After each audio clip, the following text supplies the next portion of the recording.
The fast walkers are these very rapid-moving electrogravitic and anti-gravity disks and craft of various shapes. The National Security Agency actually for a long time had called these ETVs, extraterrestrial vehicles. And from the military who have tracked these objects, and they've been called fast walkers because, as opposed to slow walkers, which are satellites, because they move at enormous speeds. For example, they've been tracked at going tens of thousands of miles per hour in the atmosphere and make a right-hand turn without decelerating. Well, you can't do that with a conventional system. You have to correct for gravity and mass inertia. That's what these things are doing. So these have been tracked on dedicated and classified radar systems. Occasionally, people who are on an ordinary system will pick them up. Today, the internet is literally alive with websites that are filled with detailed reports, many of which include convincing videos and pictures of unknown crafts and alien-like creatures. I live in Phoenix, Arizona. I am a sky watcher, UFO hunter. I have a website called seeingufos.com. I had an interest in UFOs my whole life, but officially got started on April 15th of 2004 when I walked my dog in the middle of the night, looked up in the sky and saw some strange lights. I've got over 200 UFO video clips on my website. I'm more interested in the day footage. Now, the day footage is completely different because that's harder to dismiss, you know, so I would have to say every other month it seems like I'm catching something. And I go out every day, pretty much 6 days a week, a couple hours a day. You know, you add all those hours up and that's a lot of time just to catch one thing for 20 seconds. But that's more than most people see in a lifetime, so I think that's better than nothing.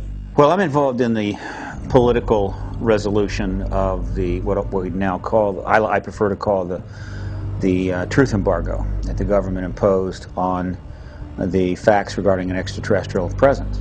That presence has been established, I think, many times over by the citizen science research that's been going on since the 40s. The government did studies, but they were primarily for show. And the issue, from a government standpoint, has been managed very intensely since '47, at minimum. Managed in the sense that the government was going to deal with it, but deal with it within the national security structure, and never acknowledge that there's anything to this. But in fact there is. I mean, we are being engaged as a planet and as a species by other beings, possibly multiple species. This has just been proven beyond any doubt at all. Anyone who reads the research who isn't compromised by being either an idiot or in the employ of the government management of the issue can only arrive at one conclusion. The evidence is overwhelming. Videotape, daylight discs, nighttime discs, photographs, direct pilot sightings by the thousands, millions of sightings around the world, direct testimony from direct government involvement, and of course you've got an entire contactee body of evidence that's now in the tens of thousands of reports. Now, like never before, astounding events are transcending national and geographical boundaries, currently happening in Brazil and Mexico. Unprecedented UFO sightings are sweeping the entire area of South and Central America. Does the key to understanding UFOs and aliens and their relationship with each of us lay in being able to simply perceive what is in a higher spectrum, like seeing the infrared range or other dimensional frequencies? Images gathered from infrared cameras in Mexico and the special cameras used in Brazil seem to indicate that the aliens and their crafts may in fact be all around us. Jaime Maussan is one of Mexico's foremost journalists. Internationally known and respected for more than 3 decades of journalistic work, his investigations and reporting in the UFO field have made him an icon to UFO researchers worldwide. Jaime's weekly network television show, 60 Minutes, in Mexico reaches millions of people each week and regularly carries segments on the subject of UFOs. This flap has been recorded in video. It means that we have evidence to prove that something is really happening in the Mexican Republic. The video camera had become the most important instrument to really capture this new reality. Even the Mexican Army, the Air Force in Mexico, recorded UFOs. That the video was given to me, and I released that to the world.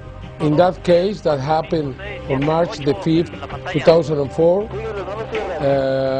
the soldiers were able to record something that they couldn't see with their own eyes. And that's amazing. That was the first time someone recorded something that they weren't able to see.